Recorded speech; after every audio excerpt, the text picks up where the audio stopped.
Graças a Deus. Eu cumprimento os irmãos com a paz do Senhor. Quem está feliz com Jesus hoje? Então encontre uma pessoa bem bonita do seu lado e dê um sorriso para ela. Se não tiver ninguém bonito aí embaixo, é só olhar aqui para cima, tá bom? Mas é aqui para trás, ó, né?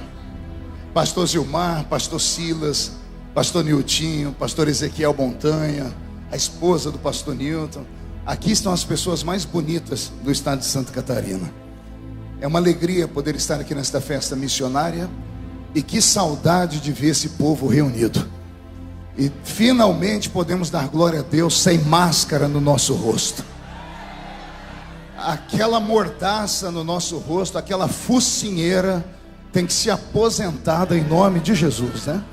E hoje então os pentecostais estão livres para adorar, para pular, para gritar. Olha, são 2 anos no óleo. É para você sair daqui hoje pulando miúdo, porque a glória de Deus está sobre nós. Abra sua Bíblia comigo no livro do profeta Abacuque. Livro do profeta Abacuque, o capítulo é o de número 3.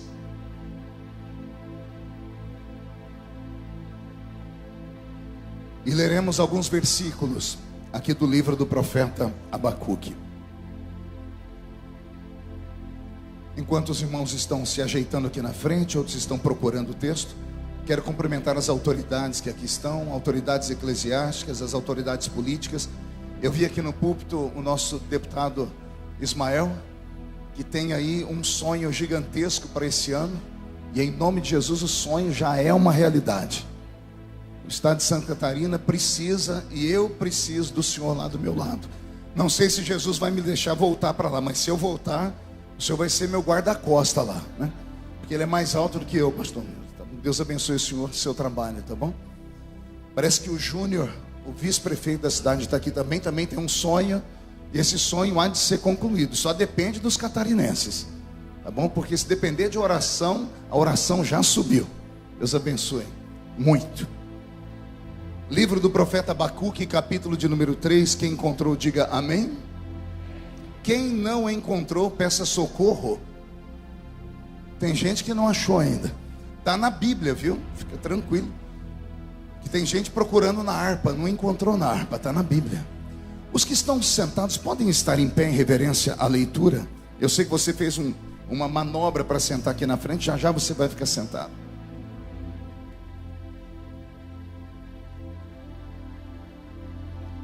Perfeito. Parece que o diácono de Deus resolveu agir, que é a chuva. E os irmãos que estão aí fora, debaixo de chuva, parece que vocês está aberto o refeitório, né, pastor? Lá tem telão? Tem. Já vai providenciar um telão lá no refeitório. Dá para você correr ali para dentro da igreja. Se os irmãos chegarem um pouquinho mais para frente daqui a pouco, eu acho que dá até para vocês entrarem aqui dentro, tá bom? Só não chegue muito, senão você não senta, né? Porque depois para sentar vai ser uma luta. Livro do profeta Abacuque, capítulo de número 3, está escrito assim: oração do profeta Abacuque sobre Sigionote. Ouvi, Senhor, a tua palavra e temi.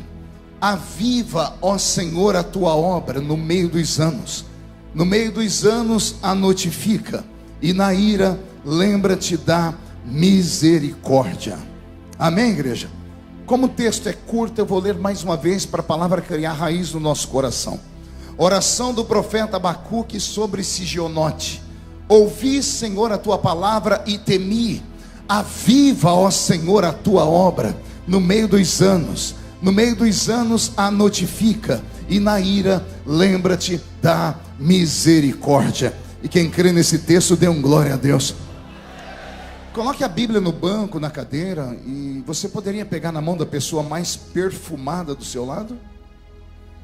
Eu tentei bonito, você não encontrou ninguém. Perfumado deve ter alguém. Isso. Aperte a mão dessa criatura com carinho até ela falar aleluia. Pentecostal que não faz barulho, está com defeito de fabricação, não é? Vamos orar. Pai, mais uma vez nós oramos, e a minha oração não invalida a oração do pastor Ezequiel Montanha.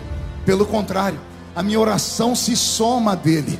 E o nosso pedido é um só: que os céus comecem a trovejar a sua glória sobre a pequenina cidade de Camboriú, que é tão grande e tão importante para todos nós pentecostais do Brasil e do mundo. E antes que eu comece a revelar aqui os seus segredos, os seus mistérios, cerque este lugar com a sua presença. E num raio de 5 quilômetros, onde houver um demônio alojado, eu dou a esses demônios segundos para sumirem daqui, porque se não sumirem, serão queimados pelo poder da sua glória que aqui será derramada.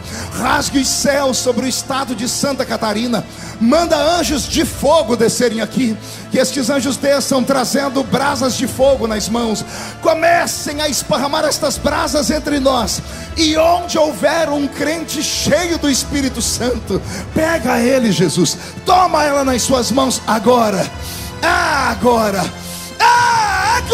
meu Senhor, e mostra o caminho da verdadeira e poderosa adoração.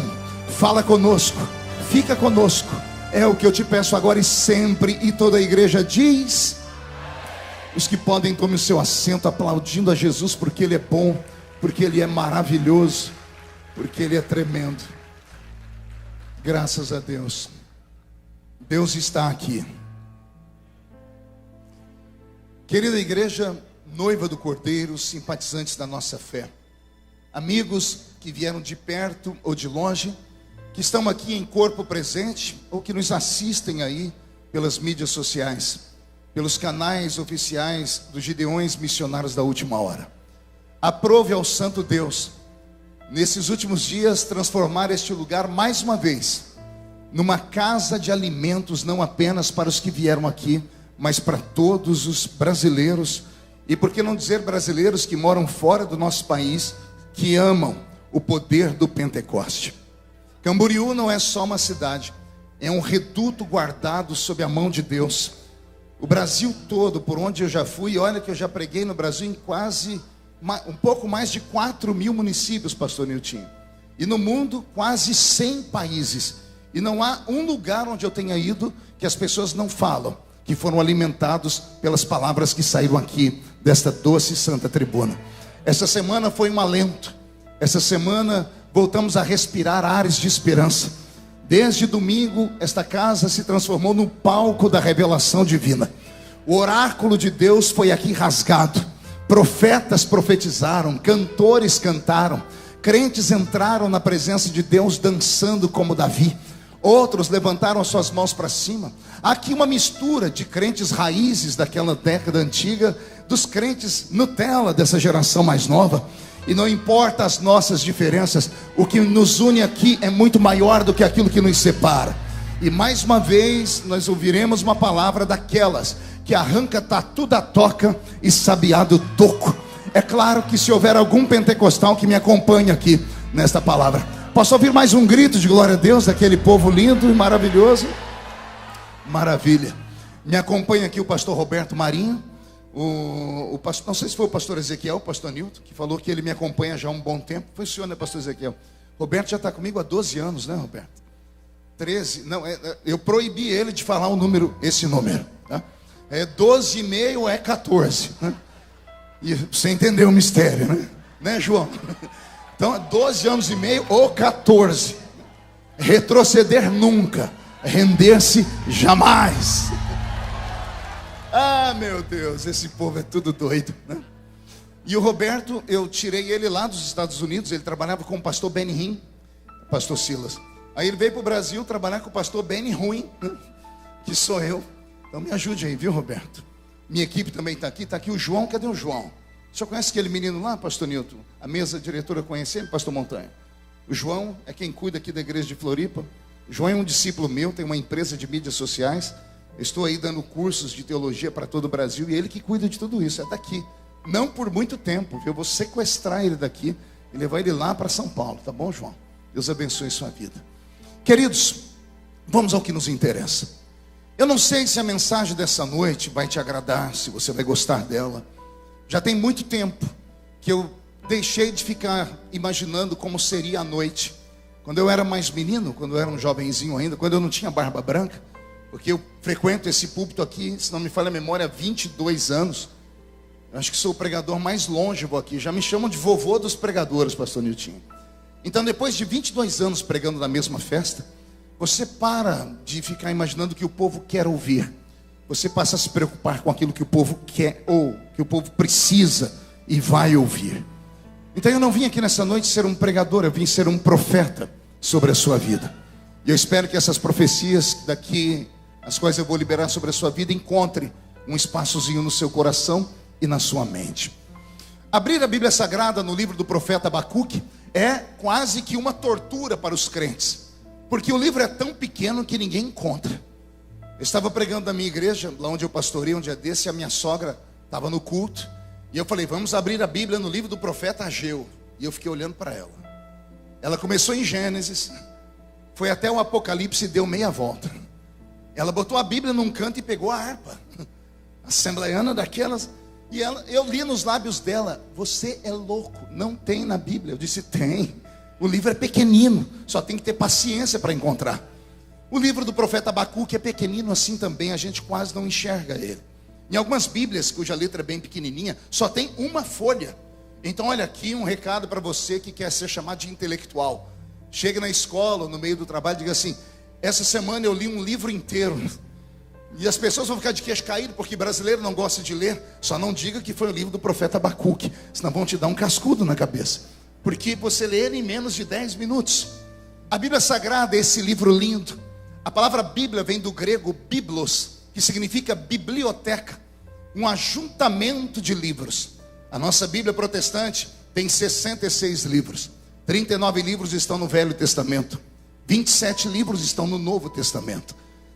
Esses livros estão separados um do outro, alguns deles quase 2000 anos. Imagine que tudo que nós temos aqui hoje na nossa mão levou 1600 anos para ser escrito. Ou seja, o primeiro escritor da Bíblia jamais imaginou sonhar em conhecer o último da Bíblia. Mas quando você começa a ler a Bíblia pelo Espírito, você começa a sentir alegre. Parece que o escritor do Gênesis sentou para tomar um café com o escritor do Apocalipse. Embora eles estejam distantes 2000 anos quase, o que um começou, o outro terminou. Não é que o livro do Gênesis começa com um casamento entre Adão e Eva, e o livro do Apocalipse termina com um casamento entre Jesus Cristo e esta noiva linda que está me ouvindo pregar aqui nesta noite. Ou seja, há uma comunhão entre os escritores da Bíblia. Quantas e quantas vezes eu li esse livro e por ele me apaixonei. Esse livro mudou a vida de um menino que era cortador de cana de açúcar, que era apanhador de laranja, algodão, café, que nasceu em uma família extremamente pobre, pobreza abaixo da linha normal da existência, uma vida quase que indigna. Morávamos em 12 pessoas dentro de 2 cômodos.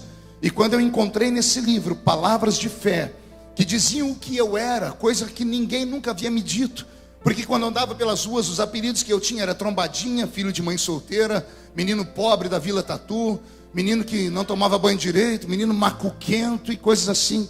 Mas quando eu entrei dentro de uma igrejinha pequena, mas viva, barulhenta, cheio daqueles crentes que quando deixavam Deus tomar eles, o pé deles permanecia na terra, mas a cabeça deles estava dentro da eternidade. Quantas profecias eu não ouvi daqueles velhos profetas que só tinham 2 dentes na boca, o zagueiro e o atacante. Não sabiam falar direito, erravam toda a língua portuguesa, mas quando falavam, eu não entendia aqui, mas eu sentia cada palavra aqui, e eu me agarrei a estas palavras, palavras do tipo misteriosas. Eu me lembro de um dizendo assim: eis que eu te vejo em um pássaro de aço, voando para cá e para lá. Eu nem sabia o que era um pássaro de aço, porque eu me converti com 13 para 14 anos no meio do mato. Aí um irmão traduziu para mim: é o avião.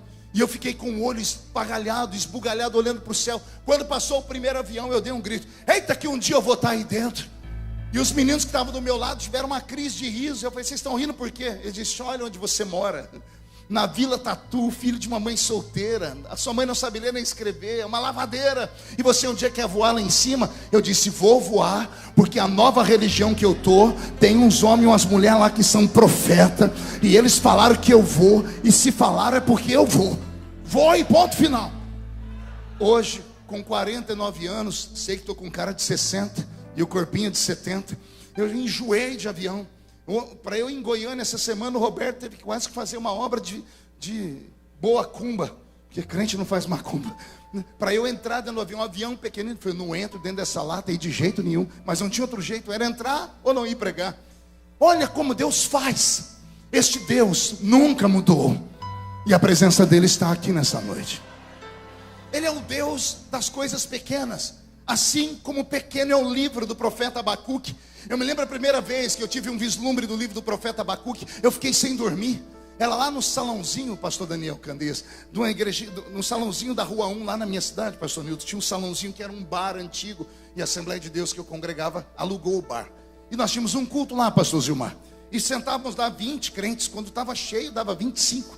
E eu gostava de ir lá, porque o pregador era o irmão Ovídio Ramos. Quem me segue pelas mídias, já ouviram meus DVDs, sabem quem é o irmão Ovídio. Sempre prestei para ele um tributo. Um velhinho, um presbítero de quase 2 metros de altura. A mão dele parecia uma raquete de tênis. Uma voz de barítono. A barriga a lá assembleianos de antigamente. Porque hoje está todo mundo fit, slim, né? Era aquela barriga chamada de curva da prosperidade. Cemitério de frango. Aquela gravata dele por cima aqui, pastor Montanha, ficava escorada. Ele dizia para mim, não preciso de púlpito, porque eu já ando com um púlpito embutido. Ele colocava a Bíblia aqui em cima para pregar para nós. Coisas da vila, coisas da roça. E eu me lembro num culto de segunda-feira, ele chegou com os olhos brilhando. Ele que tinha a mão dele toda cheia de calos de trabalhar na roça. Ele agarrou aquela bíbliazinha toda rota e disse, Deus falou comigo hoje de tarde, que Ele vai levantar alguém aqui no nosso meio. E esse alguém vai ter a mesma graça do profeta Albuquerque. Quando ele falou Albuquerque, uma irmã perguntou, que pastor é esse? De onde que ele é?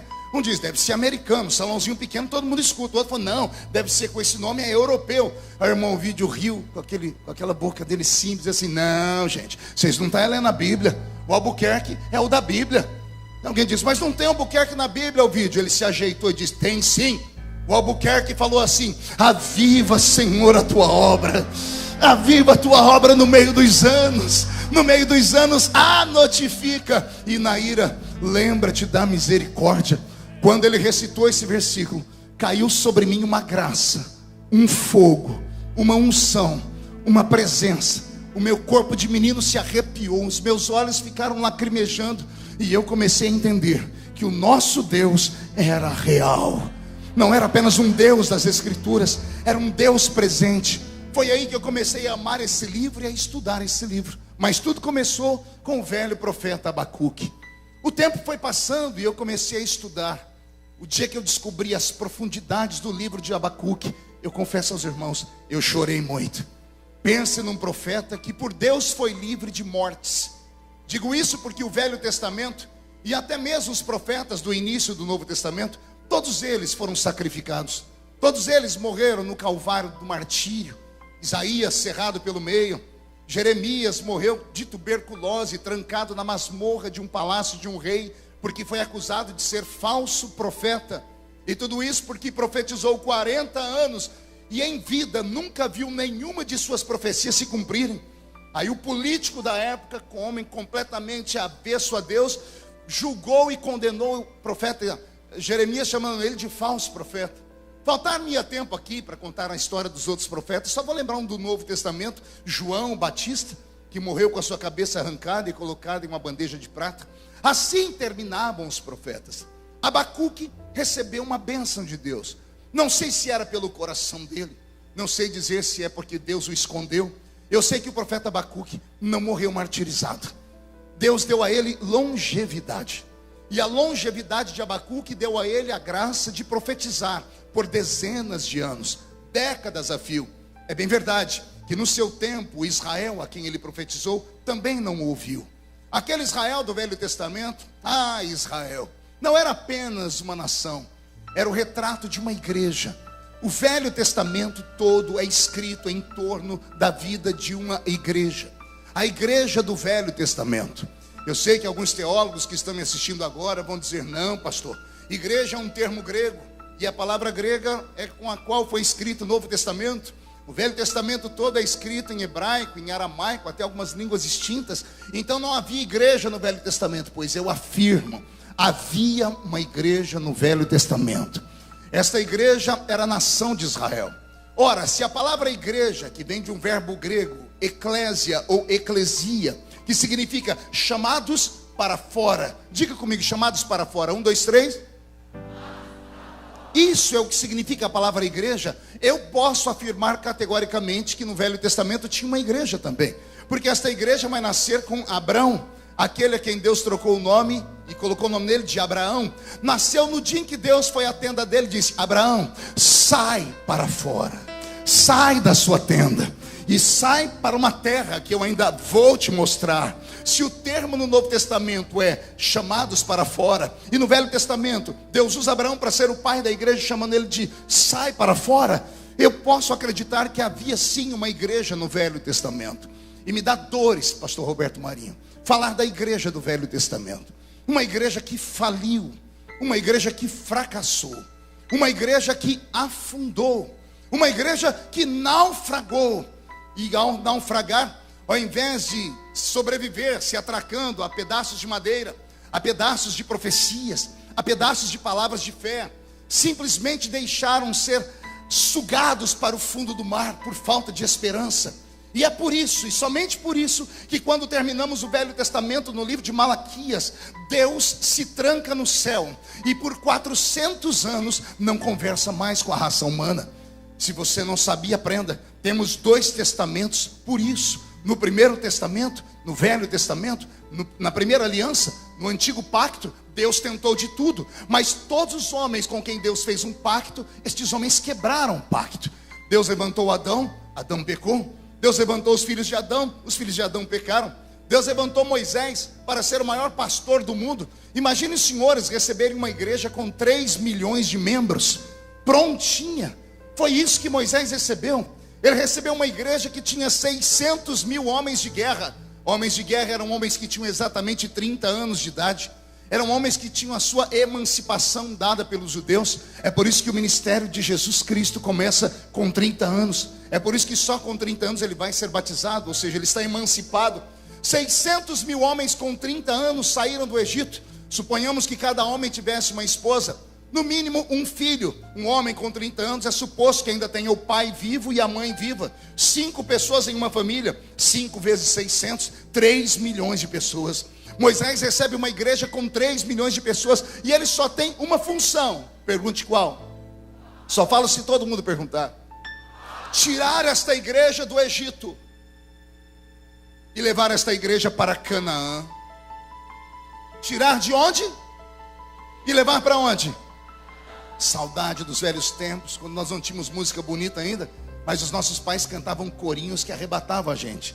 Tinha um que era assim, ó: caminhando eu vou para Canaã, caminhando eu vou para Canaã, caminhando eu vou para Canaã, glória a Deus, para Canaã. O que é que os nossos pais cantavam? Eles mostravam para nós a metáfora do Velho Testamento. Eles mostravam para nós uma história que aconteceu e poderia voltar a acontecer. Quem acompanha políticos deve de algum dia ter ouvido algum político recitar de cor durante a sua fala um texto que nós usamos muito: quem não conhece o passado está fadado a repeti-lo. Quem não conhece a história está fadado a caminhar pelo mesmo caminho e errar de novo. Os nossos velhos pais, que não tinham a cultura que temos, cantavam esses corinhos para nós nos lembrarmos que a igreja do Novo Testamento nada mais é do que uma sombra daquilo que a do Velho Testamento foi. É o reflexo dela. E assim os pastores modernos têm a mesma função de Moisés: tirar o povo do Egito e levar o povo para Canaã. Só que o pastor Moisés, que recebeu esse rebanho tão grande, começou o ministério dele esquisito. Ele começou matando um homem, enterrando na areia. E a Bíblia Sagrada, na boca do nosso sumo pastor, que é Jesus, vai dizer: o bom pastor não mata, ele dá a vida pelas ovelhas. Deus levantou um pastor gigante, o diabo foi e catou ele. Deus levantou o pai da fé, Abraão. E não é que um dia Abraão contou uma mentira que quase destruiu a sua família toda? No Novo Testamento, o nosso sumo pastor vai dizer que quem mente é filho do diabo. Deus levantou Davi para ser um homem segundo o seu coração, E o homem, segundo o seu coração, adultera e manda matar o marido da mulher. Deus levantou Sansão para ser o libertador de Israel. E o grande libertador morreu preso no templo de Dagon, atado a correntes. Deus levantou Salomão, porque há quem diga que o homem sábio não se perde no meio do caminho. Mas o homem mais sábio do mundo morreu louco, aos pés dos ídolos, das suas mais de 700 mulheres, fora as suas 300 concubinas. Ou seja, todas as pessoas que Deus levantou no Velho Testamento para liderarem esta igreja, acabaram de alguma forma se prostituindo espiritualmente com os espíritos da sua época. E por isso, quando chegamos em Malaquias, Deus dá um grito. Ele sai da terra, toma o seu trono, olha para a terra e dá um grito que nós usamos muitas vezes no púlpito dos Gideões em forma de tema. E agora, a quem enviarei? E quem há de ir por nós? E aí todo mundo grita. Isaías falou, eis-me aqui. Não era Isaías. Isaías estava vendo o céu, e ele só repetia o que ele ouvia. Deus disse, eu fui, não me aceitaram. E agora, a quem enviarei? Aí do lado de Deus Pai está o Filho. E é o Filho que grita, eis-me aqui. Envia-me a mim para aquele lugar. É isso que é o Velho Testamento. Ora, o que me deixa mais assustado é que o pastor Moisés conseguiu sair do Egito, mas não deu conta de chegar em Canaã. E não foi só ele. Quem não deu conta de chegar em Canaã foi a sua igreja, que saíram com 3 milhões de almas, e só 2 entraram lá dentro daquele lugar, Josué e Calebe. Todas as demais foram mortas pelo próprio Deus naquele deserto, tudo por causa de um pecado. Não foram 2 nem 10, foi só por causa de um pecado. Pergunte qual? Pecado pior do que adultério, pecado pior do que assassinato. Porque para todos os pecados há uma desculpa. O que adultera dizendo assim, foi incompatibilidade de gênero, eu fui traído, então deu troco. Há uma desculpa. O que mata diz assim, eu matei em legítima defesa, há uma desculpa. O que rouba diz, eu roubei para dar comida para o meu filho, há uma desculpa. Mas Israel comete um pecado que não tem desculpa. Quer perguntar qual pecado? Pergunte qual? O pecado da ingratidão. Não existe um pecado pior do que esse. Porque o ingrato não tem desculpa. Você pega ele na sarjeta, coloca dentro da sua casa, você tira da boca dos filhos e dá para ele. Você tira do seu próprio corpo e dá para ele. Você dá dignidade à pessoa, você dá para ela uma nova história de vida. E aí quando a pessoa está bem, você vira as costas e ela crava um punhal nas suas costas. Esse é o pecado de ingratidão. Esse é o pecado de Israel. Pastor, não vejo Israel cometendo esse pecado. Sua mente não deve estar boa, vou rememorar ela. Imagine você atravessando o Mar Vermelho agora, no meio daquele povo. 2 paredes de água, não tem barro no chão, porque o seu Deus cuida dos mínimos detalhes. Ele não quer que você arraste para Canaã nem a terra. Passaram a pés enxutos. Quando você chega do outro lado, Deus diz, não caminhe, olhe para trás. Você olha para trás e pergunta por quê? E Deus diz, contempla o seu inimigo pela última vez, porque depois de hoje Faraó não te perseguirá mais. O milagre foi tão grande, porque pela primeira vez na história o Mar Vermelho ficou vermelho de verdade. Porque quando as águas se fecharam, as entranhas dos soldados e dos cavalos foram abertas pela pressão da água. As vísceras e os milhares de litros de sangue banharam o Mar Vermelho, que ficou vermelho de fato pela primeira vez. Quando se vê um milagre de verdade como esse, a gente não pula e não grita, viu? Não, pastor, na minha igreja, quando alguém conta que Jesus curou de dor de dente, nós vamos até a madrugada em vigília. É porque a nossa geração é fraca e não conhece milagre de verdade. A gente vê algumas coisas que são sombras de um milagre. Mas quem aqui já viu milagre de verdade, sabe que quando você vê um milagre, a sua vontade é morrer. Porque você vê que o véu que separa esse mundo físico do mundo invisível foi rasgado. E entra uma presença que você não sabe dizer o que é, que ela rouba o seu oxigênio.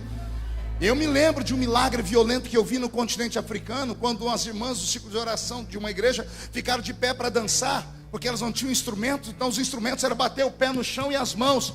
Na medida que batiam o pé na mão, a mão na mão e o pé no chão, subia uma poeira e descia uma glória que eu nunca tinha visto na vida. E eu escutei do lado do púlpito um homem que estava sentado como vocês, mas não com pernas perfeitas como de vocês, perna toda torta, ele gritando num português lusitano, dizendo, quisera eu, Pai do céu, ter pernas para pular e dançar também. E de repente nós escutamos um barulho, parecia um trovão, ninguém sabia de onde veio. Houve silêncio, e nós escutamos o barulho dos ossos daquele homem se envergando, pastor Silas. Trac, trac, trac. Na medida que os ossos dele foi se levantando, eu não conseguia ficar olhando. Parece que o lugar que estava escuro foi tomado por uma luz. Perdemos o fôlego naquele dia. Eu não conseguia pregar, porque um milagre de verdade aconteceu. O milagre de Israel atravessar o mar foi um milagre desse. Quando Israel viu os egípcios morrerem, não houve cântico, houve silêncio, porque houve pavor. Foi preciso que Miriam enfiasse a mão na sacolinha dela, pegasse um pandeiro, encontrasse uma pedra, botasse a perna e tirou uma nota musical pelo pandeiro aqui e gritou: Ei, Israel, só o Senhor é Deus, só Ele é o Senhor. Esse Israel cometeu o pecado da ingratidão. Por quê, pastor? Porque se eu estivesse lá e visse um milagre desse, eu não esqueceria nunca. Quem me acompanha nesse pensamento? Se você visse um milagre desse, quanto tempo ficaria na sua memória viva? Veja só, esse milagre que eu contei aqui aconteceu há mais de 20 anos atrás, eu ainda me lembro dele vivamente. E se você atravessasse o mar?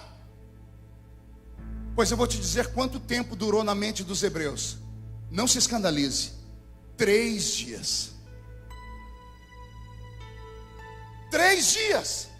3 dias depois, Israel oprimiu Moisés em uma rocha e disseram assim para Israel, para Moisés: porventura não tinha cova para nos enterrar no Egito? Porventura no Egito não tinha pepino, cebola e alho? Olha o que é pensamento de escravo. Não adianta tirar o escravo da escravidão se você não tirar a escravidão de dentro do escravo. Você tira o escravo da prisão, mas ele ainda tem cabeça de escravo. Ao invés de começar a pensar coisas melhores, se fosse sentir saudade da picanha do Egito, eu entenderia. Da água limpa do faraó, eu entenderia. Mas sentir saudade de pepino, cebola, alho. Ei, reclamar de cova. Pergunte por quê?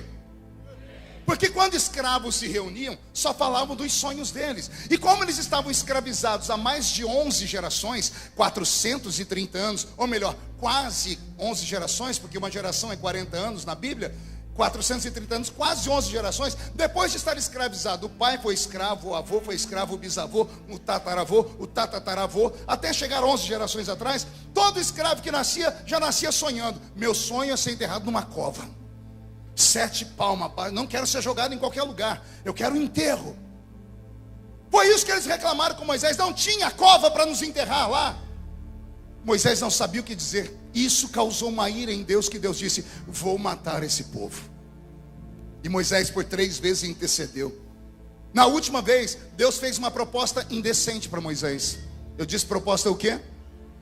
Olha a proposta de Deus: Moisés, não discute. Eu vou destruir esse povo e eu vou fazer de você um outro povo. Um dia eu estava na minha igreja lutando com os problemas lá, porque pastor sofre. Me deu uma ira, que eu dobrei meu joelho e falei: Senhor, faz a proposta de Moisés para mim, se o Senhor tiver coragem. Falei: faz, vamos ver se o Senhor tem coragem. Porque se Deus falasse para mim: eu vou destruir essa igreja, eu vou te dar outra igreja, eu tinha aceitado. Moisés era mais crente do que eu. A palavra veio do céu, veio para a cabeça. Antes de descer para o coração do velho, ele caiu de joelhos. É só de joelhos que se vence uma tentação. Ele rasgou a roupa e disse: se for para o Senhor matar esse povo, primeiro risca o meu nome do seu livro. Aí Deus disse para ele: você é o único que presta. Levanta, diga ao povo que marche. Israel ficou feliz, Moisés ficou feliz. E antes que continuasse a marcha, Deus chama Moisés e disse: Moisés, eu disse que não mato, mas eu vou punir esse povo. Eu imagino Moisés dizendo: o Senhor vai nos matar de sede? Não. Vai nos matar de fome? Também não. Vai nos matar de vergonha? Também não. Vai nos matar de calor? Também não. Vai nos matar de frio? Também não. Ora, Senhor, se o Senhor não vai fazer isso, qualquer coisa que o Senhor fizer contra nós, a gente aguenta. Será, Moisés? Não mato de sede, eu providencio a rocha de Meribá para matar a sede de vocês. Não mato de fome, eu transformo o céu em uma padaria. e faço chover pão na mesa de vocês. Não mato vocês de vergonha, porque a roupa vai crescer no corpo, não vai envelhecer, o sapato não vai furar. Não mato vocês de frio, porque durante a noite a minha nuvem vai fazer fogo e aquecer vocês. Não mato vocês de calor, porque durante o dia a nuvem fará sombra. Senhor, então o deserto para nós será um passeio. Sim, Moisés, só tem um problema. Qual, Senhor? Na minha terra ninguém entra.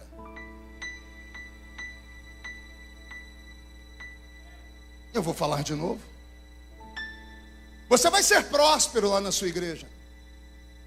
Você não vai morrer de vergonha. O Senhor não vai expor os seus pecados. Você vai ter uma vida próspera. Tudo vai dar certo. Só tem um problema. Em Canaã, você não entra. Isso aqui é uma pregação na contramão da avenida desse tempo moderno. Porque eu tenho pregado em algumas igrejas e quando eu chego alguém fala: pastor, o senhor não tem uma mensagem de autoajuda aí? Uma mensagem que põe o povo para cima, que eles vão conquistar, vai chegar, vai lá. Eu falei: amigo, eu sou assembleiano, não sou acostumado nada de autoajuda, eu sou acostumado com a ajuda do alto. Sou de uma época que Deus não era um gênio da lâmpada, que a gente esfregava, ele aparecia e realizava todos os nossos desejos. Sou de uma época em que os nossos pais diziam assim: não fique pedindo muito, porque você já ganhou mais do que você merecia. Você não tem que servir a Deus por aquilo que Ele tem para te dar, sirva por aquilo que Ele já te deu. E a gente perguntava: e o que foi que Ele me deu? E o pastor dizia: perdoou os seus pecados, escreveu o seu nome no livro da vida, afinou o seu ouvido, e se a trombeta do arrebatamento tocar agora, nada te segura nessa terra.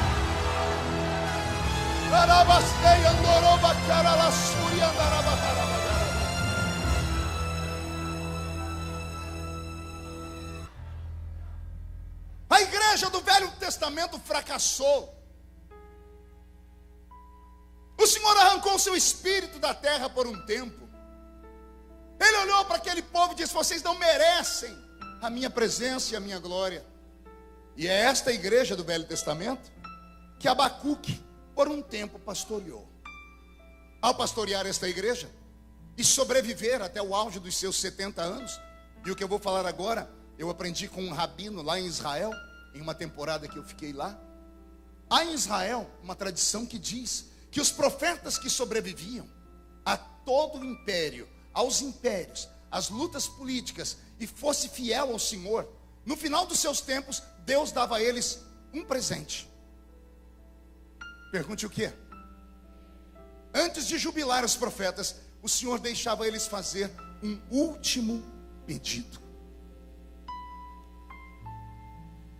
Se fosse hoje, à noite, no seu quarto de hotel, na sua caravana, você fosse visitado por um anjo do Senhor, e o anjo do Senhor dissesse a você: você foi fiel no seu tempo, e o Senhor manda te dizer que os seus dias estão findando, mas antes de te levar para o céu, Ele vai te conceder um último pedido.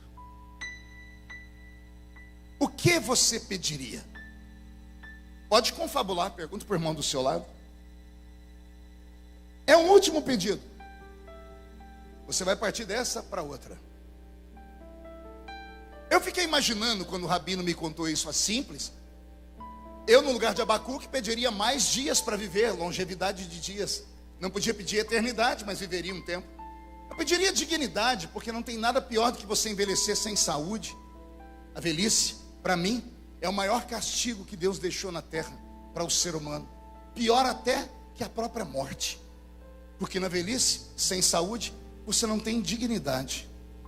Semana retrasada eu estava na casa da minha mãe colocando comida na boca dela. O coração ficou desse tamanhozinho.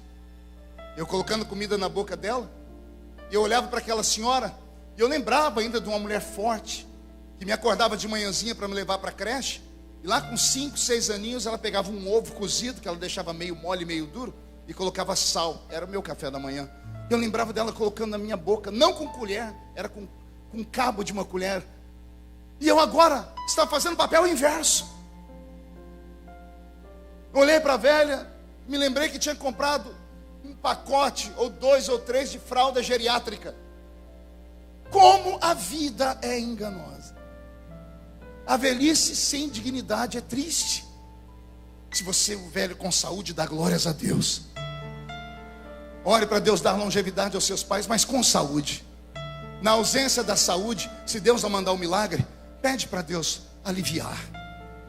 Pede para Deus salvar e aliviar, porque não há dignidade. Abacuque está velho. Poderia ter pedido longevidade, mas não pediu. Poderia ter pedido uma casa para os filhos, deixar uma herança, porque profeta e sacerdote não tinha riquezas, mas não pediu. Podia ter pedido qualquer coisa, mas não pediu, porque era um homem santo. Antes de fazer o pedido, o rabino me disse que Abacuque dobrou o joelho e usou pela última vez uma luneta telescópica, invisível e espiritual, que todos os profetas usaram. Sabe o que é uma luneta, né? Já viu filmes de piratas? O pirata coloca aqui aquele negócio que estica, regula e enxerga lá na frente. Os profetas tinham uma luneta dessa. Só que a deles não fazia eles enxergar 1 metro, eles enxergavam o futuro. Abacuque usou a luneta e enxergou Jesus antes de nascer, 700 anos antes. Pense num foco de uma lente. 700 anos no futuro, ele gritou assim: eis que uma virgem conceberá e dará à luz a um filho. Estou olhando aqui, colocaram, calma aí, estou vendo o nome dele. Colocaram o nome dele de Emanuel, que significa Deus conosco. Ele disse: só um minutinho, eu estou vendo, vixe, eu estou vendo ele crescer, estou vendo ele morrer. E ele morrendo, ele está assim. Não havia nele beleza nenhuma para que nós o desejássemos. Era um homem experimentado em trabalho e dores. Só que ele esticou mais um pouquinho e ele viu o Messias ressuscitar. E ele diz: e chegará um tempo em que ele reinará sobre essa terra. Profetas enxergavam o futuro através dessa lunetinha. É claro que isso é só uma metáfora. Abacuque, que enxergava o futuro, pegou a luneta e colocou nos olhos. E ele regulou para um futuro. Eu não duvido que ele tenha conseguido enxergar os nossos dias. Ele viu a história do seu povo se desenrolar ao tempo da história.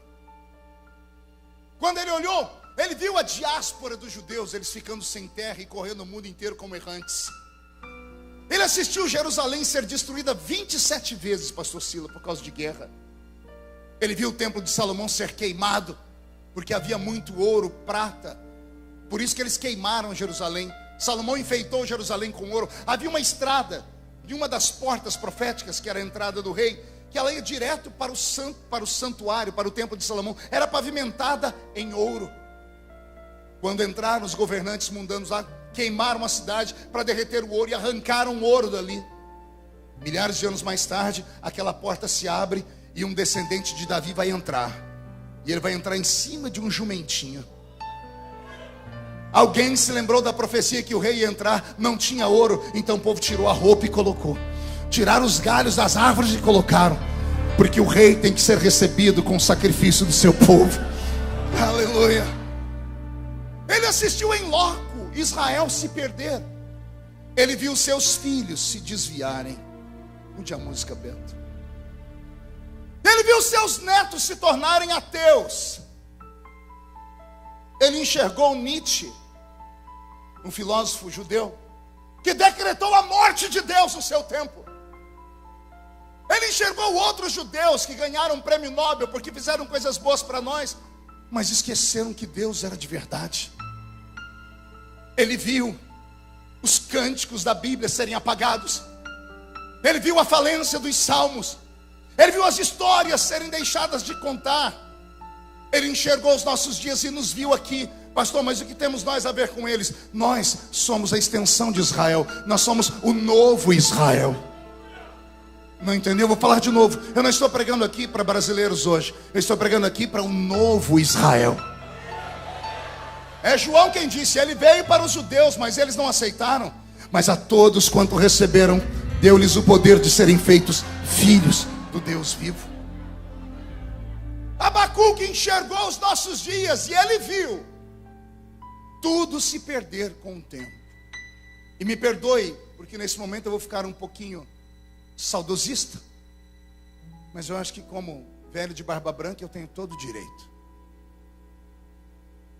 Fui entrando aqui hoje, chegando aqui em Itajaí, Falei com os meninos que estavam comigo no carro. Que saudades. Saudades quando eu vinha para cá em 1988, dentro de um ônibus. O ônibus nem ar-condicionado tinha. Atravessar São Paulo para chegar aqui. Mas a gente não estava preocupado com conforto. A gente vinha orando, cantando. Quando alguém via a placa de Santa Catarina, começava dentro do ônibus um movimento.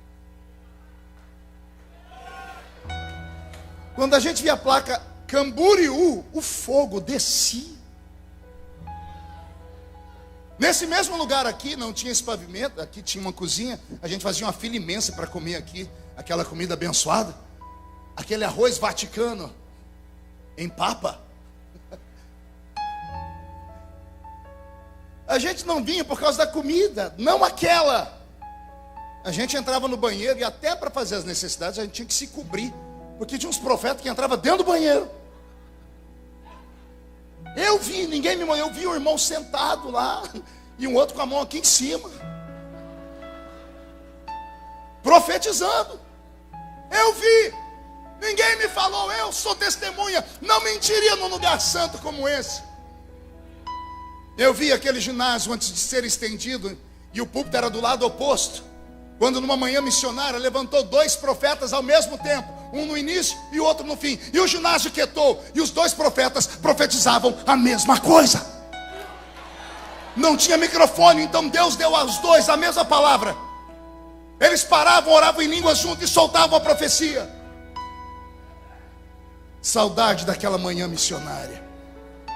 Que Deus tomou o pastor Gregório Charzuk, que chamou uma oferta e eu não tinha um centavo para dar. Foi me dando uma tristeza, porque nem comida eu tinha. Eu vim porque os irmãos me ajudaram a chegar aqui. E de repente ele gritou: agora eu quero a maior de todas as ofertas, eu quero a vida, quem quer ser entregue na mão do Senhor? Eu falei: isso eu tenho. E eu saí correndo. Correram junto, me derrubaram, eu derrubei os outros, pisaram em cima de mim, eu pisei em cima dos outros. Eu me joguei na frente do altar. Eu acho que foi para mim, eu não estava olhando. Eu ouvi a voz do pastor Gregório dizendo: Deus está recebendo esse menino aqui, ó. Saudades. Saudades de um tempo em que esse púlpito não era um ringue de boxe, onde pessoas se utilizavam dele para bater nos outros e desaforar. Saudades de um tempo em que tudo que ouvimos aqui dava um norte para as crianças, para os adolescentes, através da Rádio Marumbi. Que eu saía da minha casa para ir na única irmã da minha cidade que tinha um rádio movido a válvula, colocava a Rádio Marumbi e a gente ficava ouvindo.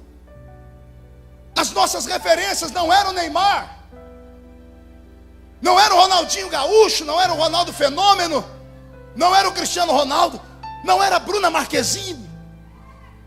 Nossa referência era esse púlpito.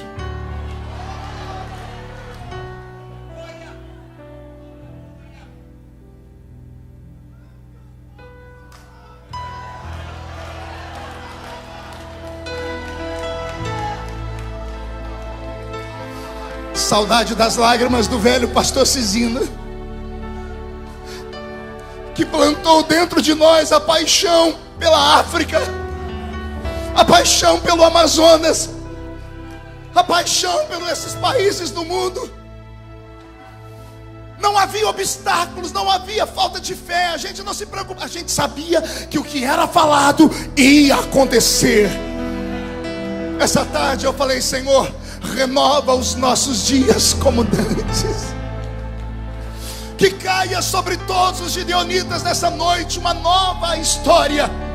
Que esses 2 anos de pandemia tenha sido um puxão de orelha em todos nós. Que Deus tenha tratado com os itinerantes, os cantores desta pandemia. Que Deus tenha tratado com aqueles que simplesmente ignoravam esse congresso. Fez falta, o congresso está voltando na força de uma glória, de uma unção, de uma graça. Eu quero profetizar que quando esta festa terminar, a sua vida não será mais a mesma, os seus sonhos serão renovados. Jesus vai batizar com o Espírito Santo novamente. Se alguém acredita nisso, agora grita, mas grita com vontade.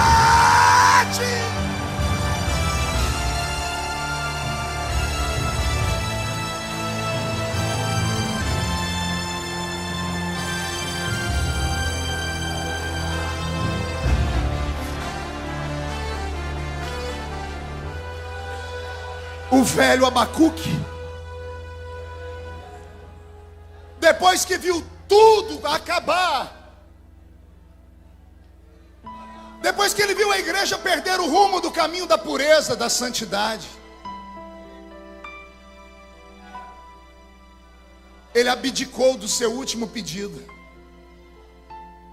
E ele disse: Senhor, eu não vou orar por mim nem pela minha família, eu vou orar pelos meus netos, eu vou orar pelos meus bisnetos, eu vou orar pelo Israel que ficará errante, eu vou orar até que em 1940, de um tempo futuro, Israel recorra de novo à ONU e a ONU dê para ele a sua terra.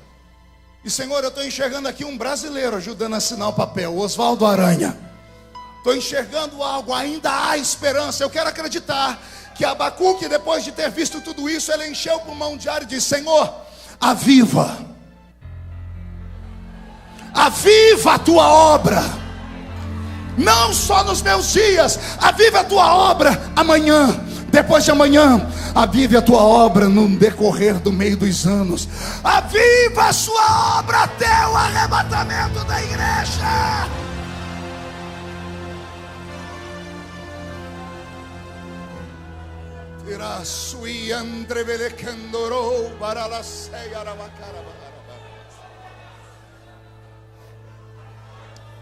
Beto, mude a música.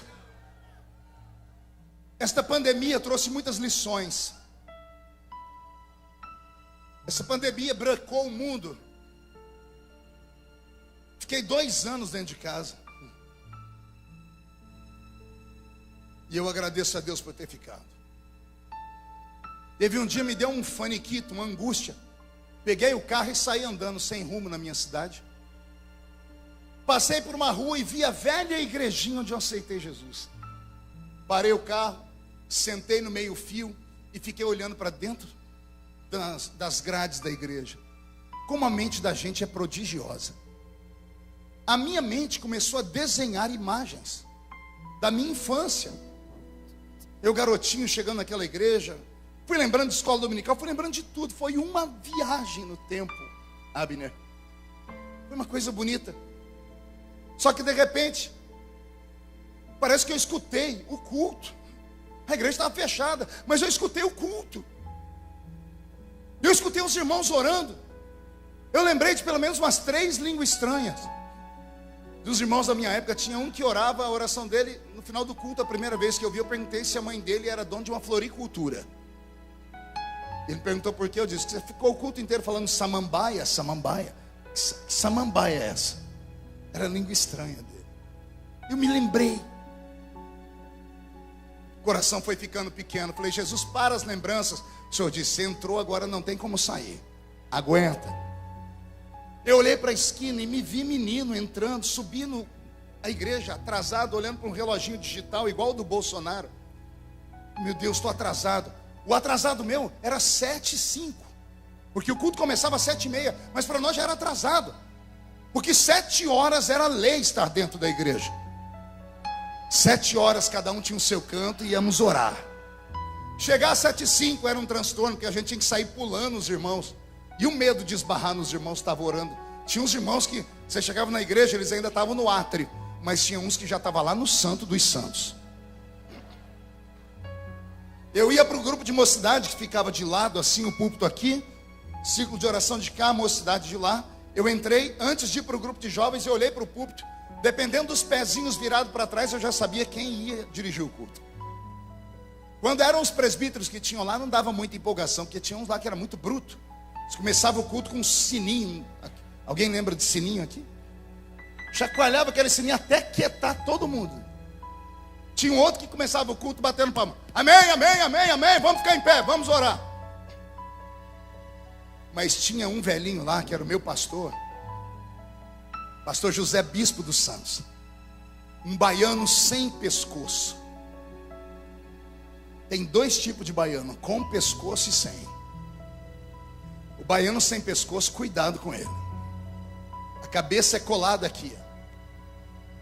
A criatura é brava que só Jesus. Pastor Bispo era bravo, mas era um homem santo. Quando ele estava no culto, eu disse: hoje o culto vai começar diferente. Eu dobrava meu joelhinho lá, eu chegava lá entre os dois canelas de fogo. Nós tínhamos um trio, era o trio Parada Dura da igreja. Quando a gente chegava antes do culto começar, os irmãos iam chegando na esquina e diziam assim: está tendo visitante na igreja. Chegou uma caravana, olha o barulho. Chegava lá, era o Pedro, o Tiago e João. Gritava, a gente concorria para ver quem gritava mais alto. Como as cadeiras não existiam, eram só banco de madeira, os bancos sofriam na mão da gente. Eu espancava aqueles bancos, dava tapa, dava soco, batia a cabeça no encosto. Chegava atrasado, ia lá no meio dos dois, olhava o banco estava tudo molhado. Às vezes de lágrima, às vezes de cuspe. Mas não tinha problema, era só chegar, fazer assim com a mão e orar. E a oração ia crescendo. Quando dava 7h29, o coração quase saía pela boca. Eu só dava uma olhadinha assim por trás. Eu vi o pastor descruzando o pezinho. Ele ia para o púlpito. Eu falei, vai ser agora. Ele pegava o microfone, ajeitava a altura dele, e ele começava a cantar assim: em fervente oração, tens o meu coração na presença de Deus derramar. Canta! Mas só podes fluir o que estás a pedir quando tudo deixares faltar.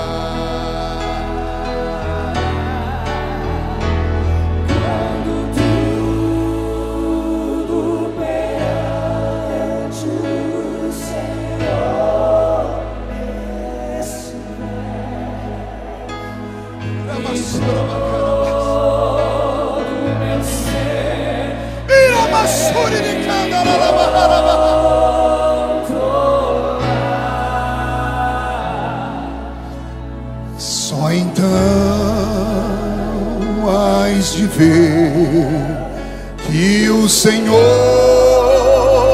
tem poder quando tudo deixares faltar.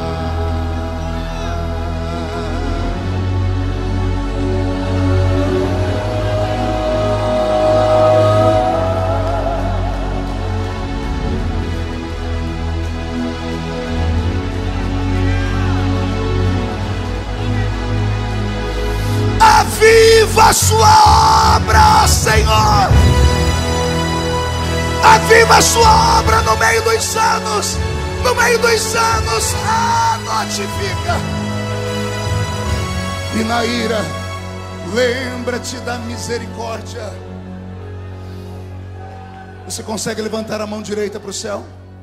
Consegue colocar no ombro de alguém do seu lado? Consegue sacudir a pessoa? Faz isso aí fora, faz isso aí dentro da igreja, faz isso aqui em cima. Sacode a pessoa, diga para ela: Deus te trouxe aqui. E diga-te bem alto: Deus te trouxe aqui para isso. Sacode, sacode, sacode. Para isso. Deus te trouxe aqui para sacudir as suas memórias, para sacudir o seu ministério, para sacudir a sua igreja, a sua caravana, para sacudir a sua existência. Deus te trouxe aqui para sacudir você, gideonita.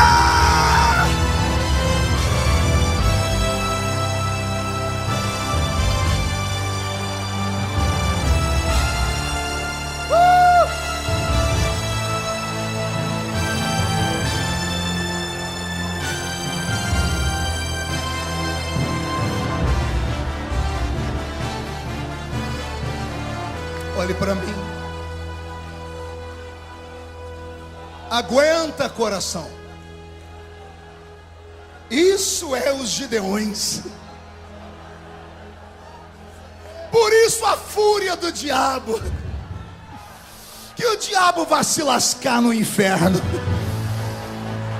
Que você volte para sua casa possuído pelo temor do Senhor. A glória da última casa será maior que a da primeira.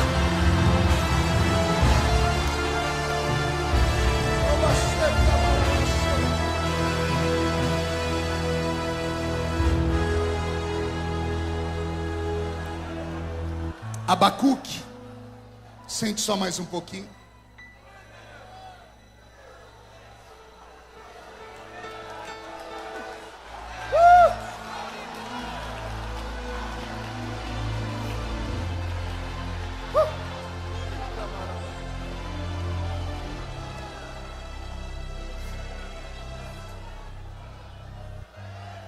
Abacuque assistiu a um naufrágio. Diga comigo, naufrágio. O que é um naufrágio, pastor? É quando uma embarcação vai a pique. Nós temos na Bíblia várias histórias de naufrágios. Talvez a mais conhecida e mais famosa seja o naufrágio de Paulo. Aliás, Paulo era mestre em naufrágios. Na carta aos Coríntios ele diz que já tinha naufragado 3 vezes.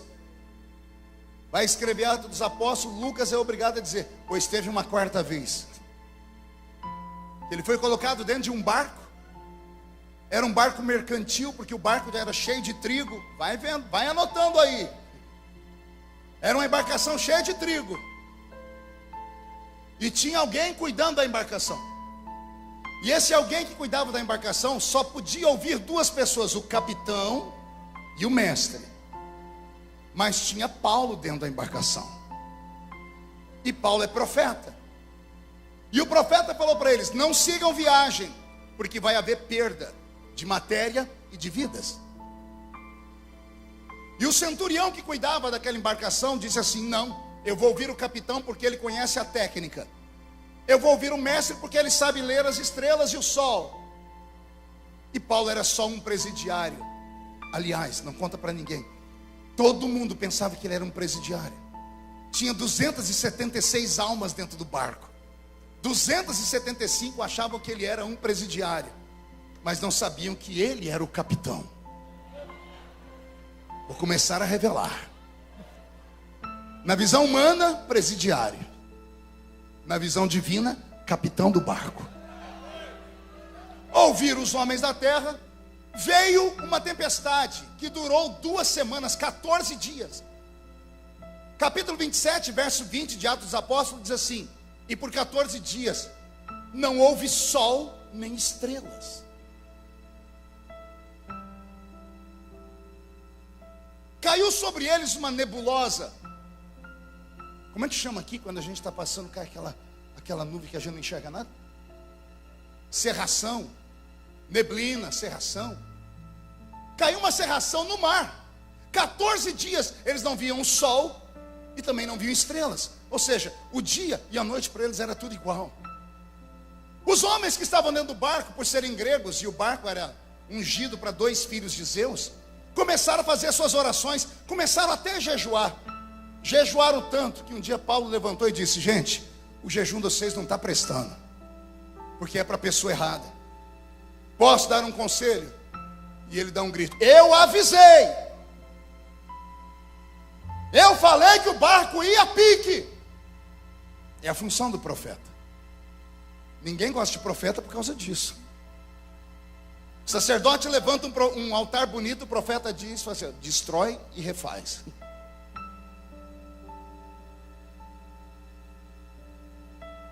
Eu avisei, ninguém quis me ouvir. Mas há uma esperança, senhores. Na noite passada, um anjo de Deus me visitou. E ele me disse, Paulo, importa que você chegue ao seu destino final. Então por isso não há em Paulo nenhum tipo de dúvida, nem vergonha, nem medo. Paulo não reclama por ele. Quando ele anuncia lá, olha, vai haver perda de vidas, ele não está se incluindo. Pergunte por quê? Porque ele tinha promessas. Alguns entenderam. Quem tem promessa está imortalizado. O Deus que livrou ele 3 vezes, ia livrar ele de uma 4ª, uma 5ª, uma 20ª. Enquanto ele não chegasse ao destino final, enquanto ele não testificasse às autoridades de Roma, a morte estava proibida de tocar nele. Por que é que você acha que o Covid não te levou, mesmo você sendo entubado? Vou falar de novo. Por que é que você acha que você não foi embora, mesmo saindo todo mundo machucado daquele acidente e você ileso? Vou falar de novo. Por que é que você acha que você não morreu daquela enfermidade, daquelas... Por que que nada aconteceu? Sorte, o escambau. Não era sorte, era promessa. Promessa sobre a sua vida. O plano estava traçado. Eu vou encher o pulmão para falar isso e você pegar. Há um plano sobre a sua vida e ela já está traçado.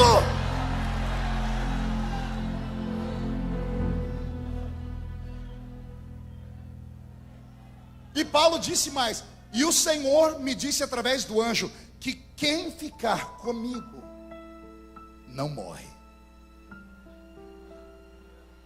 Não falei que o prisioneiro vai virar capitão? Se ficar do lado do capitão e do mestre ali, morre. Mas se ficar do lado do profeta, vive. Eu quero saber se alguém fica do meu lado aqui nessa noite. Do lado do profeta, mesmo sendo coisas loucas. Então, como profeta, eu vou te dizer: estamos naufragando. Mas o naufrágio não é o final. Por que não, pastor? Porque quando naufragar de tudo, ou você vai aprender a nadar. Se você não souber nadar, você vai procurar um pedaço de madeira. E se não achar um pedaço de madeira, Deus vai colocar outra coisa lá. O negócio é que você vai sair vivo e vai lá para a beira da praia. Nesse naufrágio coletivo da igreja evangélica brasileira e mundial, foi feito um censo agora. 30% dos crentes não voltaram para a igreja após a pandemia. E alguém diz que a pandemia desviou os crentes. Mentira. A pandemia só revelou os desviados. Foi isso que aconteceu. Deus começou a filtrar. Ora, como é que você acha que os anjos vão fazer a colheita final? O joio tem que ser tirado do meio do trigo. Você não deu conta. Aí vem Deus com a pandemia, Ele dá conta. Por que você está sentindo um ambiente livre aqui? Por que você está sentindo o céu baixinho? Estamos aqui, aqueles que o Senhor Deus escolheu para ficarem nesses dias finais. Então, diga para o seu irmão: estamos naufragando, mas tenha bom ânimo. Olhe para mim, por favor. Em nome de Jesus, eu vou ajoelhar para pedir. Em nome de Jesus, não faz igual o Leonardo DiCaprio no filme do Titanic. Faz não. Faz não. E pastor, aqui é a Assembleia de Deus, ninguém viu o Titanic. Quem assistiu o Titanic? O povo todo viu. Ainda mais porque contaram que no final cantaram um hino da harpa lá, né? Como é que é o hino mesmo que cantaram lá? Mais perto.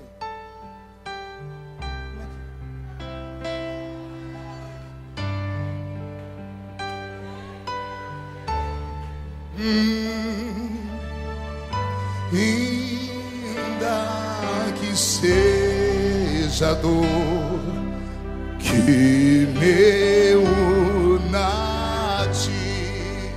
O coro é bonito, dá para sair? Sempre te suplicar.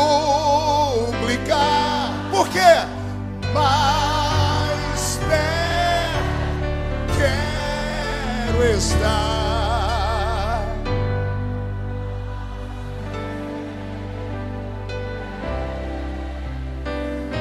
Aleluia. Meu Deus.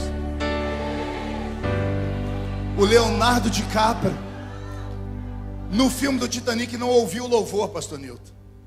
Ele colocou a Rose em cima de uma madeira, uma jangada. Se você um dia puder, pegue o filme em DVD ou no stream e congela a cena. Para de olhar para ele com aquela boquinha azul. Olhe para a madeira. Cabe 3 pessoas lá. Alguém percebeu isso quando assistiu o filme? A madeira é grande. A Rose está deitada. Era só ele deitar do lado dela. Mas não, ele ficou aqui. Adeus, Rose. Oh, mundo cruel. O mundo não me ama. Ninguém gosta de mim. Eu não tenho oportunidades na vida. E aí a câmera vai filmando, ele vai descendo. Ei, não se entrega. Não se entrega!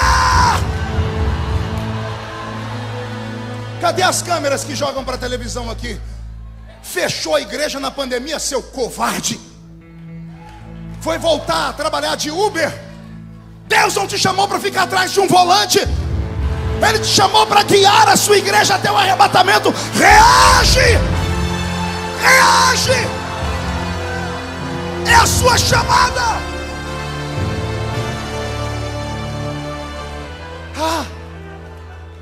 A convenção não me ajudou.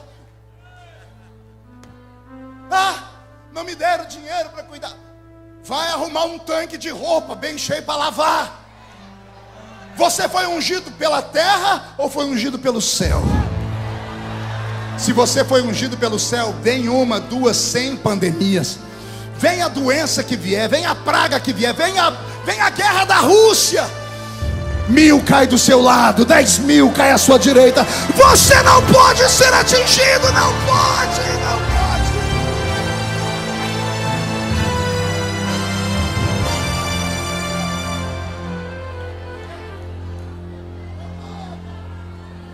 Paulo, dentro do barco, deu um grito de avivamento. Ele olhou para as pessoas que tinham entregado os pontos, Silas, disse assim: tenham bom ânimo, tenham esperança. Esta é a palavra dos Gideões. Não acabou não, só acaba quando acaba. Quem começou a frase foi Deus. Homem põe vírgula, governo põe ponto e vírgula, ponto final só Deus põe.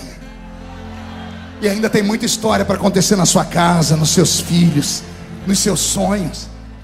Ei, escute com ouvidos do Espírito. Às vezes Deus quer que o barco afunde, mas você não pode afundar com ele. Deixa o barco ir embora. Relacionamentos errados, momentos da história errados, oportunidades esquisitas. Não deu certo, deixa ir embora. Se agarra um pedaço de madeira, criatura. Diz, vai tudo para o fundo. Eu não. Eu construo outro barco. Vai para a beira da praia. E chegando na praia temos um problema. Pergunte qual. Jesus, fala ou não fala? Toda pessoa que sobrevive a um naufrágio, ela termina o naufrágio molhada demais. E por causa da água molhada e o vento que sopra, um frio, mas uma friagem que chega a bater os ossos. Esta friagem tem nome, chama-se hipotermia. Diga comigo, hipotermia. A hipotermia é causada por uma única coisa, não existe duas, é só uma coisa. Hipotermia é a ausência do calor. Hipotermia do grego, hipo, abaixo, termo, calor, abaixo do calor, abaixo do fogo. E quem está em hipotermia começa a ter crises. Olha, eu anotei aqui, eu tive que apelar para o Google. Existem dois tipos de hipotermia: a hipotermia leve e a hipotermia aguda. A hipotermia leve, ela causa tremores leves, mãos e pés ficam dormentes, cansaço excessivo, movimentos ficam lentos, as mãos e os pés murcham, há uma desaceleração do coração e da cognição, a pressão da pessoa baixa. Crente não pode ter pressão baixa, ainda mais se for pentecostal. Alguém já viu aquele aparelho de eletrocardiograma? Alguém já viu? Como é que fica aquele negocinho, aquele risquinho verde? Em cima, embaixo, em cima, embaixo. Os médicos amam ver aquilo. Quando o coração desacelera, os risquinhos começam a ficar mais retos, lentos. Se o risco ficar retinho, perfeito, o médico diz, morreu. Alguém entendeu? Sua vida tem que ter agitação. Tem que acordar de dia, não saber como termina a noite canta uma vitória, no dia seguinte é uma pancada, uma derrota. Você levanta, sacode a poeira, dá a volta por cima, vai de novo. Pregou hoje, não deu certo, não entrega os pontos, vai e prega de novo amanhã. Foi gravar uma música, não deu certo, grava outra. Tentou aqui, não deu certo. Vai lutando. Não para, porque se parar, o cachimbo cai. Meu avô dizia isso: se parar, o cachimbo cai. Eita, velho, Sozé. Em nome de Jesus, reaja a essa hipotermia, a esse frio. Procura uma fogueira. Eita, que agora o povo animou. Paulo, 275 vidas na praia, tremendo igual vara verde, hipotermia. Eles pararam numa terra que só tinha bárbaros, homens que acreditavam em deuses, mas eram pessoas humanas. Quando viram eles tremendo de frio, chamaram eles para meio da ilha, na ilha de Malta, e fizeram uma grande fogueira. Quando jogaram fogo, todo mundo foi chegando perto do fogo para se aquecer. Paulo era tão cordial que ao invés de ir lá se aquecer, foi buscar madeira para colocar no fogo. Porque o profeta é assim, ele não só pega o fogo, ele leva a madeira. Quando ele pegou madeira seca, no meio da madeira apareceu uma víbora. Víbora do inferno. E ela foi e mordeu a mão de Paulo. Pastor, não está escrito isso. Está escrito que a víbora ficou presa na mão dele. Bocô. Fica com essa sua teologia esquisita aí. No versículo de baixo diz que o povo esperou a mão dele inchar. Ia inchar por quê? Porque a víbora enrolou nele. Ela mordeu ele. Ela ficou presa. Todo mundo se afastou e disse: esse homem está marcado. O mar não levou ele, o veneno da víbora vai levar. Pergunte se Paulo desesperou. Pergunte se Paulo tirou uma foto e postou no Facebook: oh, meu filho. Pergunte se Paulo postou uma foto triste lá no Instagram. Ali ele estava, a solução estava na frente dele, tinha fogo. Ele pegou e sacudiu a mão no fogo. E a víbora caiu no fogo. E todo mundo esperou a mão dele inchar, a mão não inchou. Esperou ele morrer, não morreu. No dia seguinte falaram: já que ele não morre, ele tem pacto com Deus. Começaram a trazer os doentes para ele. E ele, de capitão, virou médico. Curou todos os doentes daquela ilha. Por quê? Porque o plano estava traçado. Era necessário haver um naufrágio naquela hora. Eu estou aqui para ver se Deus te põe de pé de novo, para você parar de ficar chorando as pitangas. Ficar chorando porque: pastor, aquele homem me traiu. Ele me trocou por aquela quenga.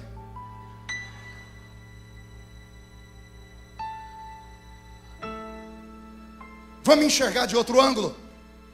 E se ao invés dele ter te trocado, Deus tenha cegado ele para te dar um livramento?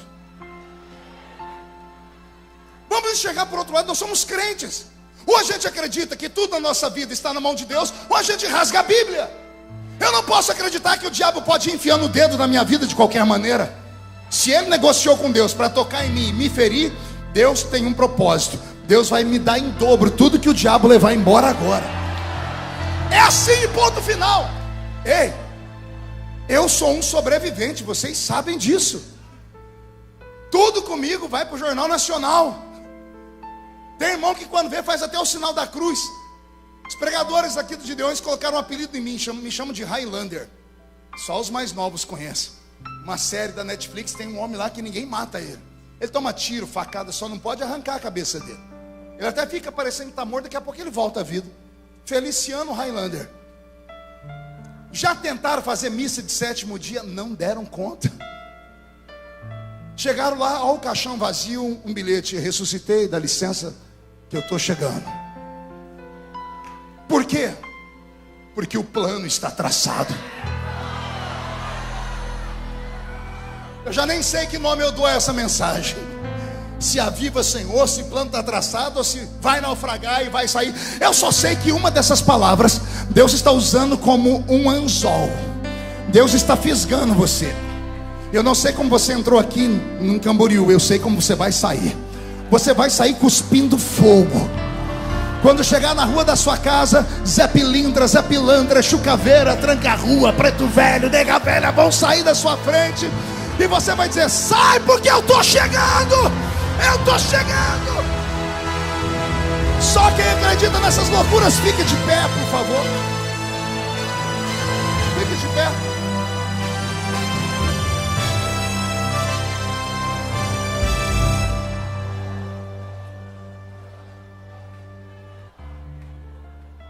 A hipotermia, eu anotei aqui. A hipotermia, ela atinge dois grupos de pessoas: os neonatos e os idosos.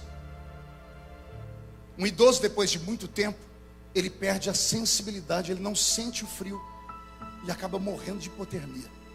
E o neonato também. O neonato é o bebezinho recém-nascido. O bebezinho, por causa do seu peso e do seu tamanho, é desconjuntura. Ele é muito pequeno, é muito leve. Então ele em si não pode reclamar que está com frio. Há indícios que crianças acabam morrendo de hipotermia. Aqui fala do novo crente e fala do crente velho. O novo crente, se ele não for criado num lugar cheio de fogo, ele não sobrevive. E o crente velho é diferente do velho crente. O velho crente, cabelo está branco, anda de bengala, mas ele ainda solta umas rajadas de glória. O problema é quando o crente envelhece. Às vezes o crente envelhece com 18 anos. Nasceu numa igreja viva, Assembleia de Deus, aí foi para a comunidade, não sei qual, e lá entrou no movimento chamado neopentecostal. Aí ele gosta do fogo, mas um fogo mais light. Ele até fala glória a Deus, mas é um glória a Deus assim, glórias a Deus. Gosta das músicas, mas as músicas têm que ser assim, nananã, nananã, nananã, nananã. Mas depois não sabe por que morre. Se tivesse aceitado Jesus numa igreja dessa, sentado perto desse canela de fogo aí, absorvido a palavra de verdade, não esse lixo gospel pela internet, não essas pregaçõezinhas feitas em forno micro-ondas.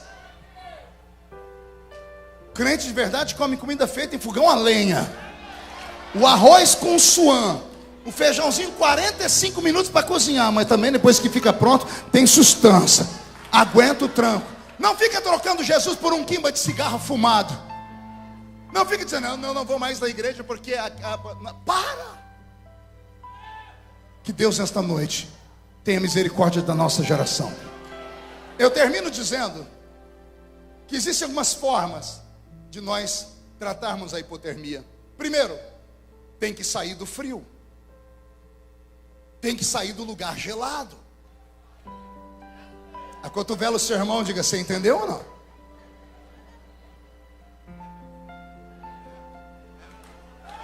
Eu quero avivamento. Que avivamento, mas fica lá naquele lugar. Que quando o pregador está pregando, ele para, você escuta só dois barulhos. Primeiro o pulmão dele, e depois os mosquitos que estão voando na igreja.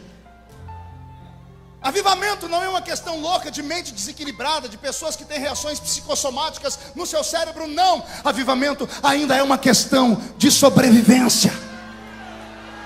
Eu não grito porque eu quero, eu grito porque algo se move dentro de mim.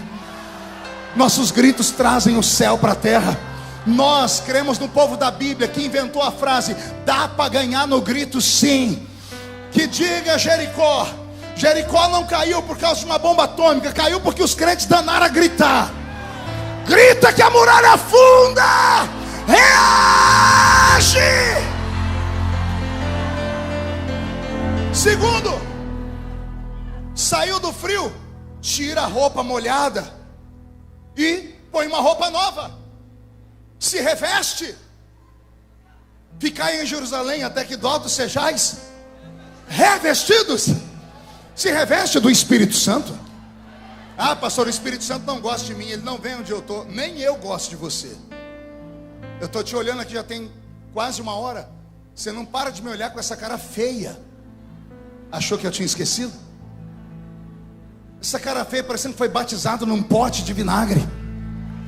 Veio para o congresso dos Gideões e está me olhando com esse olho seco, parecendo olho de sapo que morreu no dia de enchente. Aguenta tudo. Está no congresso pentecostal maior do mundo e não abre a boca nem para respirar. Fica com essa boca travada, essa boca de aço, essa língua de ferro, esse queixo de concreto. Se reveste. Terceiro, quer acabar com a hipotermia, com frio? Se aproxima da fogueira. Tem uma brasa do seu lado aí? Junta nela agora. Se agarre a ela. Isso. Quarta forma de tratar a hipotermia. A ciência diz que é bom beber uma bebida quente. Bora tomar um chá da raiz de Jessé nessa noite. A presença do Senhor Jesus está entre nós. Quinto, a ciência diz: cobre a pessoa com um cobertor especial, de preferência uma manta térmica. Espiritualmente falando, se joga debaixo das asas do Altíssimo. Assim como a galinha junta os seus pintinhos, que ao nascerem não tem tantas penas para aquecê-los, se joga debaixo das asas do Onipotente. Ele vai te aquecer. E para terminar, isso eu não li na ciência, isso eu vi num filme. O cidadão caiu dentro da água gelada, pisou no lago gelado, tiraram ele, tiraram a roupa dele, e as pessoas que estavam perto tiraram a roupa também, e abraçaram ele, porque o corpo humano chega a 60 graus. Abraçaram o cidadão e ele não morreu por causa de um abraço. Oh, meu Deus. Vamos abraçar aqueles que estão frios. Vamos trazer de volta um tempo de despertamento, de avivamento. Pegue na mão da pessoa que está do seu lado. Tem um homem na Bíblia que eu citei ele aqui enquanto pregava. Ele só começou o ministério dele por cima, depois que a vida dele afundou várias vezes. Quando ele estava no alto do Monte Sinai, e lá ele viu a glória de Deus em forma de fogo, em uma sarça que ardia, mas não se consumia. Moisés só encarou o mundo por causa daquele fogo.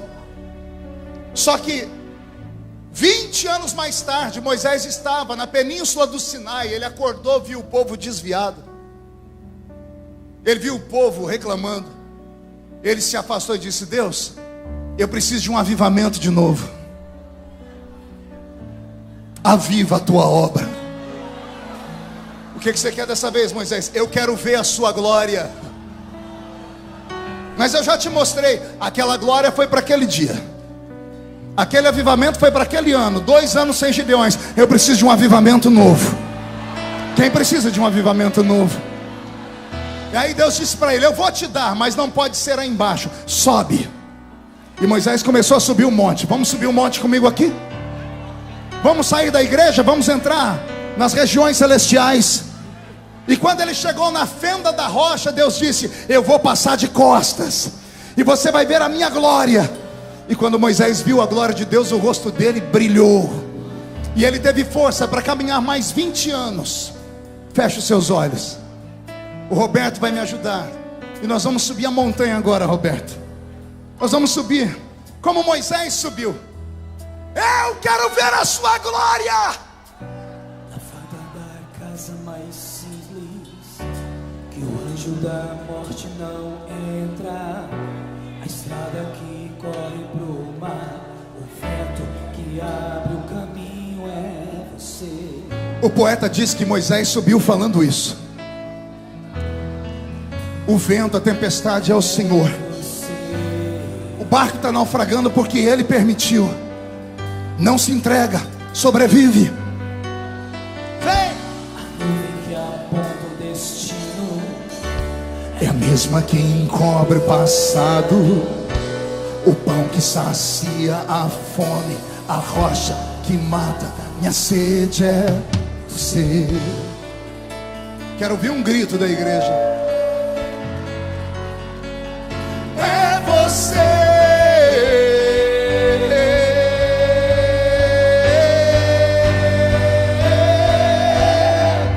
Mais perto do monte, mais perto da face, me espanto com o peso da tua glória. Mais perto da glória, mais perto da morte, e o medo quer me parar. Então me tira o medo que me faz dizer: Moisés, suba em meu lugar. Me faz entender ouvir. Tempestade é você, Chuva forte, vento forte, e o que me faz tremer as pernas, a porta aberta. Solte a mão do seu irmão, levante ela para o céu. É tudo sobre você. De novo. Mais perto do monte, mais perto da face, me espanto com o peso da tua glória. Mais perto da glória, mais perto da morte, e o medo quer me parar. Então me tira o medo que me faz dizer: Moisés, suba em meu lugar. Vem, vem. O quê?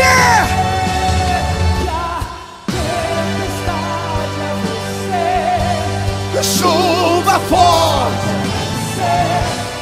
vento forte, e o que me faz tremer as pernas, a porta aberta é você, mas a fechada é você. É tudo sobre você.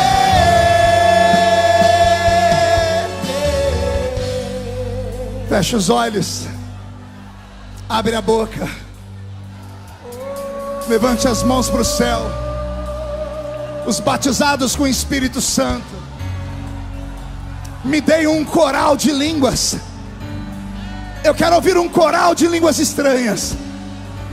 Pastor, eu nunca falei em línguas. Seja batizado agora. Reage, reage, reage. Isso, grita, pula, salta, adore, adore, adore, adore.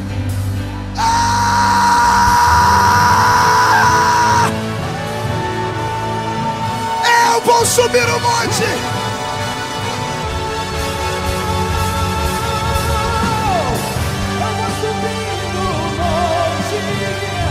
E muitos desistirão e vão ficar lá até te encontrar. Eu vou entrar na casa e vou fazer morada, e vou ficar lá até te encontrar. Para terminar, olhos fechados, mão direita erguida ao alto da cabeça aberta, e diga comigo, em nome de Jesus: todos os demônios que lutaram contra o plano de Deus na minha vida, que naufragaram o meu barco, que roubaram a minha inspiração, eu ordeno, venham para a palma da minha mão agora. Fecha a sua mão, feche os olhos. Eu vou contar até 3. Você vai jogar no chão e vai pisar em cima. E aí você vai abraçar 2 ou 3 pessoas e vai dizer para eles: não podemos ficar sem os Gideões. Eu quero ficar nessa casa, porque Deus é santo. 1, você nunca mais será o mesmo. 1,5, sua família sentirá orgulho de você de novo. 2, quem viver verá para ver o que Deus fará na sua história depois desta festa. 2,5, Camboriú continuará sendo a terra do avivamento. 3, jogue no chão, pise em cima.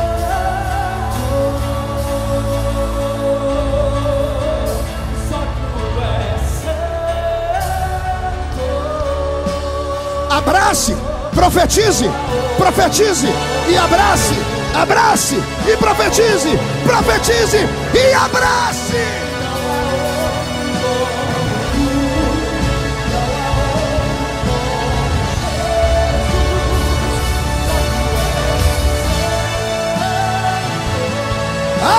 Onde está o coral?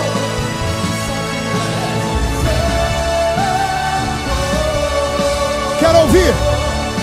Não há outro como tu, não há outro como tu, não há outro como tu, não há outro como Jesus.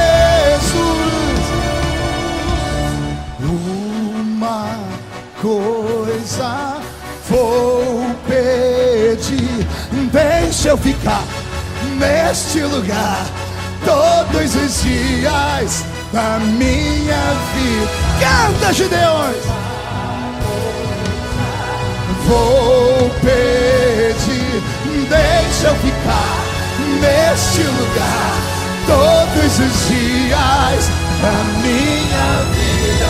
Uma coisa vou pedir, deixa eu ficar neste lugar todos os dias.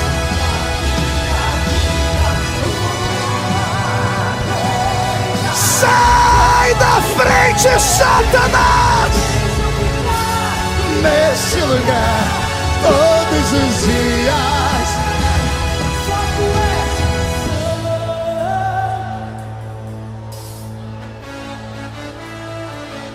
Só tu és. Não há outro, não há outro, não há outro como, não há outro como, não há outro como Jesus. Quem pode aplaudir? Quem pode aplaudir e gritar? Quem pode aplaudir, gritar e dar um pulo para cima? Só para relembrar, pastor Gilmar. Sai da frente, Satanás! Estamos em guerra!